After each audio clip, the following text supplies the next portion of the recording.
പോളിന്റെ മൃതദേഹം ഇപ്പോൾ പുൽപ്പള്ളിയിൽ എത്തിച്ചിരിക്കുകയാണ്. പുൽപ്പള്ളി ഉൾപ്പെടുന്ന വയനാട് ജില്ലയിൽ ഇന്ന് LDFും UDFും BJPയും ഹർത്താൽ പ്രഖ്യാപിച്ച സാഹചര്യമാണ് നിലവിലുള്ളത്. ഇപ്പോൾ മൃതദേഹം അവിടെ എത്തിച്ചു കഴിഞ്ഞിരിക്കുന്നു. സ്വാഭാവികമായും മൃതദേഹവുമായി പ്രതിഷേധിക്കാനാണോ തീരുമാനം? തീർച്ചയായും ആദ്യഘട്ടത്തിൽ ആ നിലയ്ക്കുള്ള ഒരു പ്രതിഷേധം എന്ന രീതിയിലാണ് ഇപ്പോൾ ഇവിടെ പ്രതിഷേധത്തിന്റെ രൂപം. ആ രീതിയിൽ പ്രതിഷേധിക്കുക. ഈ വിഷയങ്ങളിൽ നേരത്തെ പ്രതിഷേധക്കാർ ഉന്നയിച്ച ആവശ്യങ്ങൾ അല്ലെങ്കിൽ കുടുംബത്തിന്റെ ആവശ്യം അത് എത്രയും പെട്ടെന്ന് സർക്കാർ തലത്തിൽ ജില്ലാ ഭരണകൂട തലത്തിൽ തീരുമാനങ്ങൾ ഉണ്ടാക്കുക. നേരത്തെ തന്നെ മന്ത്രി അക്കാര്യം വ്യക്തമാക്കിയതാണ്. ഈ വിഷയത്തിൽ കുടുംബത്തോടൊപ്പമാണ് സർക്കാർ. അതുമായി ബന്ധപ്പെട്ടുള്ള ഏതെല്ലാം വിധത്തിലുള്ള പ്രശ്നപരിഹാര സാധ്യതകൾ അല്ലെങ്കിൽ കുടുംബത്തിന് ഏതെല്ലാം വിധത്തിൽ സഹായങ്ങൾ ലഭ്യമാക്കണം എന്നതെല്ലാം സംബന്ധിച്ചുള്ള വ്യക്തമായ രൂപത്തോടു കൂടി ആ നിലയ്ക്ക് തീരുമാനങ്ങൾ കൈക്കൊള്ളുമെന്നാണ്. ഏതായാലും അത്തരം ആവശ്യങ്ങൾ ജില്ലാ ഭരണകൂടം പ്രഖ്യാപിക്കുക. ഈ കുടുംബത്തിന് ജോലി, അതായത് ഒരു ഭാര്യയും മകളുമാണ് പോളിനുള്ളത്. നിർധന കുടുംബമാണ്. കഴിഞ്ഞ 14 വർഷമായി കുറുവ ദ്വീപിലെ തുച്ഛമായിട്ടുള്ള ഒരു വരുമാനം മാത്രം ആശ്രയിച്ചാണ് ഈ കുടുംബം ജീവിക്കുന്നത്. കുടുംബത്തിന് ഒരു സാമ്പത്തിക സുരക്ഷിതത്വം ഉറപ്പുവരുത്തുന്നതിന് വേണ്ടിയിട്ട് ഭാര്യയ്ക്ക് ജോലി കൊടുക്കുക. അതോടൊപ്പം മകൾ സോനയ്ക്ക് വിദ്യാഭ്യാസ ചെലവുകൾ, ഭാവി വിദ്യാഭ്യാസ ചെലവുകൾ സർക്കാർ തലത്തിൽ മറ്റ് ഏറ്റെടുത്ത് അത്തരം കാര്യങ്ങളിൽ ഉറപ്പ് നൽകുക. അതോടൊപ്പം അർഹമായിട്ടുള്ള നഷ്ടപരിഹാരം 50 ലക്ഷം രൂപ നഷ്ടപരിഹാരം കുടുംബത്തിന് നൽകുക എന്നിവയാണ് പ്രധാനമായും നാട്ടുകാർ, പ്രതിഷേധക്കാർ, കുടുംബാംഗങ്ങളെല്ലാം ഉന്നയിക്കുന്നത്. ആ രീതിയിൽ പ്രശ്നപരിഹാര സാധ്യതകൾ ഉണ്ടാവുന്ന പക്ഷം പ്രതിഷേധങ്ങൾ അവസാനിപ്പിക്കാമെന്ന തീരുമാനത്തിലാണ് നാട്ടുകാരും അതോടൊപ്പം ഇതുമായി ബന്ധപ്പെട്ട് രൂപീകരിച്ച ആക്ഷൻ കമ്മിറ്റിയുമെല്ലാം. ഏതായാലും അത്തരം ചർച്ചകളും അതിന്മേലുള്ള തീരുമാനങ്ങളും എല്ലാം ഉടനുണ്ടാവുമെന്നാണ് പ്രതീക്ഷ. ഇപ്പോൾ പുൽപ്പള്ളി നഗരത്തിൽ ഇതുമായി ബന്ധപ്പെട്ട് ശക്തമായ ഒരു പ്രതിഷേധ രൂപം എന്ന നിലയ്ക്ക് പോളിന്റെ മൃതശരീരം എത്തിച്ച് ആ നിലയ്ക്ക് പ്രതിഷേധിക്കുകയാണ് നാട്ടുകാർ. മീനങ്ങാടി ബിഷപ്പ് ഉൾപ്പെടെ TCC MLA, ഐ ഭാഷ MLA, വിവിധ രാഷ്ട്രീയ കക്ഷി നേതാക്കൾ ഉൾപ്പെടെ ഇവിടെയുണ്ട്. മീനങ്ങാടി ബിഷപ്പ് ഇവിടെയുണ്ട്. അവരെല്ലാം ഈ പ്രതിഷേധ യോഗത്തിൽ പങ്കെടുക്കുകയാണ്.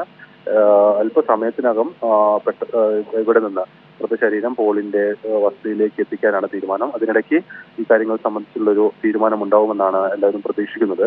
അതുകൊണ്ട് തന്നെ സംസ്കാര ചടങ്ങുകൾ ഉൾപ്പെടെ നേരത്തിൽ പൂർത്തിയാക്കാനും തീരുമാനമുണ്ട്. ആ നിലയ്ക്ക് പോസ്റ്റ്മോർട്ടം നടപടികൾ തന്നെ ഇക്കാര്യവുമായി ബന്ധപ്പെട്ട് വേഗത്തിൽ പൂർത്തിയാക്കിയതാണ്. ഇന്ന് രാവിലെ തന്നെ മൃതശരീരം വയനാട്ടിൽ എത്തിക്കാനുമായി ജില്ലാ കളക്ടറെല്ലാം ഇടപെട്ട് വളരെ ത്വരിതഗതിയിൽ ഇടപെട്ടാണ് ആ ഘട്ടത്തിൽ നടന്നത്. ഏതായാലും ഈ പ്രതിഷേധം ഇപ്പോഴും ഇവിടെ തുടരുകയാണ്. ഏറ്റവും പ്രധാനപ്പെട്ടത് വയനാട്ടിൽ 3 ആഴ്ചയ്ക്കിടെ 3 പേർ കൊല്ലപ്പെട്ടു എന്നുള്ളതാണ്. തോൽപ്പട്ടിയിലെ ലക്ഷ്മണൻ കഴിഞ്ഞ ജനുവരി 31 അദ്ദേഹം തന്റെ തോട്ടം കാവൽക്കാരനായിരുന്നു. ആ തോട്ടത്തിൽ മരിച്ച കാണപ്പെടുകയും അത് ആനയുടെ ആക്രമണത്തിൽ മരണപ്പെട്ടുവെന്നും കണ്ടെത്തിയത്. പിന്നീട് ഈ പേലൂർ Magna Karnataka radio collar ഘടിപ്പിച്ച് Kerala വനാതിർത്തിയിൽ വിട്ട വേലൂർ മഗ്നി എന്ന കാട്ടാന അജി, കാലിക്കറ്റ പടമലയിലെ അജി, അദ്ദേഹവും ആനയുടെ ആക്രമണത്തിൽ കൊല്ലപ്പെട്ടിരുന്നത്. ഇതിനിടെയാണ് ഏറ്റവും ഒടുവിൽ കഴിഞ്ഞ ദിവസം പോളും കൊല്ലപ്പെട്ടത്. ഇത് വലിയ ഗുരുതരമായിട്ടുള്ളൊരു സാഹചര്യത്തെയാണ് സൂചിപ്പിക്കുന്നത്. വയനാട്ടിൽ പൊതുവിൽ അതിരൂക്ഷമായി കൊണ്ടിരിക്കുന്ന വന്യമൃഗ ആക്രമണങ്ങളുടെ ഒരു അത്തരം ആക്രമണങ്ങളുടെ അല്ലെങ്കിൽ തുടർന്നുകൊണ്ടിരിക്കുന്ന ഒരു സാഹചര്യത്തിലാണ് ഹർത്താൽ ഉൾപ്പെടെ പ്രഖ്യാപിച്ച് വിവിധ രാഷ്ട്രീയ കക്ഷി നേതാക്കളെല്ലാം അല്ലെങ്കിൽ വിവിധ രാഷ്ട്രീയ കക്ഷികളെല്ലാം ഒരു പ്രതിഷേധം എന്ന രൂപത്തിലേക്ക് അതിനെ കൊണ്ടുപോകുന്നത്. ഏതായാലും തുടർച്ചയായിട്ടുണ്ടാകുന്ന വന്യമൃഗ ആക്രമണങ്ങളിൽ ശാശ്വതമായ പരിഹാരം ആവശ്യപ്പെട്ടാണ് ഈ പ്രതിഷേധങ്ങളെല്ലാം. കുറുവ ദ്വീപിൽ തന്നെ ഏതാണ്ട് 3 പേർ ഇതിനിടെ കാട്ടാനയുടെ ആക്രമണങ്ങൾക്ക് വിധേയമായിരുന്നു. 2020 ഇന്ദിര എന്ന വനിതാ ജീവനക്കാരി, 2022 ഈ വനസംരക്ഷണ സമിതി പ്രസിഡന്റ് കൂടിയായിരുന്ന മോഹനൻ, ഇപ്പോൾ പോൾ, ഇങ്ങനെ കുറുവ ദ്വീപിൽ മാത്രം 3 പേരാണ് കാട്ടാന ആക്രമണത്തിൽ പരിക്കേൽക്കുകയും അതോടൊപ്പം പോൾ കൊല്ലപ്പെടുകയും എല്ലാം ചെയ്യുന്നത്. ഈ ഒരു സാഹചര്യമാണ് ഒരു വലിയൊരു പ്രതിഷേധം എന്ന രീതിയിൽ ജില്ലയിലെമ്പാടും പ്രതിഷേധം എന്ന രൂപത്തിലേക്ക് മാറാൻ കാരണം. വിഷയത്തിൽ കേന്ദ്ര സംസ്ഥാന സർക്കാരുകളുടെ ഇടപെടൽ ആവശ്യപ്പെട്ടാണ് വിവിധ രാഷ്ട്രീയ കക്ഷി നേതാക്കളെല്ലാം ഈ പ്രതിഷേധ പരിപാടികൾക്ക് നേതൃത്വം നൽകുന്നത്. ഏതായാലും ഹർത്താൽ ഒരു ഭാഗത്ത് പുരോഗമിക്കുന്നു. പോളിന്റെ മരണത്തെ തുടർന്നുണ്ടായ പ്രതിഷേധങ്ങൾ പുൽപ്പള്ളിയിലും പുരോഗമിക്കുകയാണ്.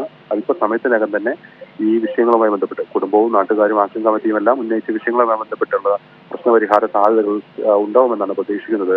അതുവരെ പ്രതിഷേധം തുടരാനാണ് പുൽപ്പള്ളിയിലെ തീരുമാനം. മൃതദേഹവുമായി നിലവിൽ പുൽപ്പള്ളിയിൽ പ്രതിഷേധം തുടർന്നുകൊണ്ടിരിക്കുകയാണ്.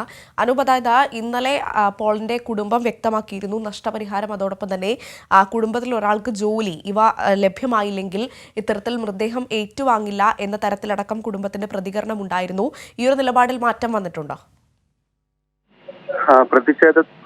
ഒരു ശക്തമായ പ്രതിഷേധം എന്ന രീതിയിലാണ് ഏതായാലും ഇവിടെ മൃതശരീരം എത്തിച്ചിരിക്കുന്നത്.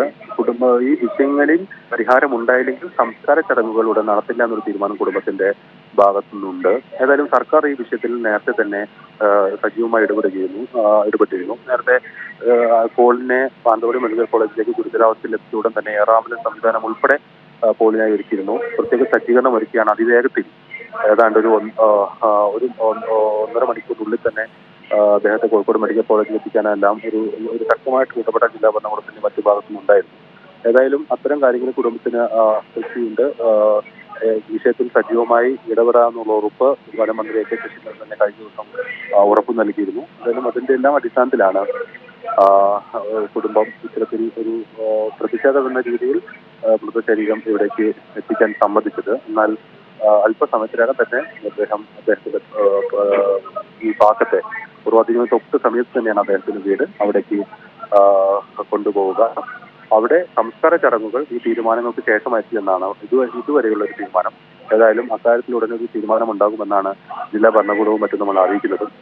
മന്ത്രി എ കെ ശശീന്ദ്രൻ അത് തന്നെ വ്യക്തമാക്കിയതാണ്.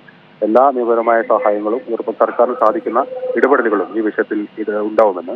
ഏതായാലും അത്തരം കാര്യങ്ങളിൽ ഒരു തീരുമാനം ഉണ്ടാവുമെന്നാണ് കുടുംബവും നാട്ടുകാരും എല്ലാം പ്രതീക്ഷിക്കുന്നത്.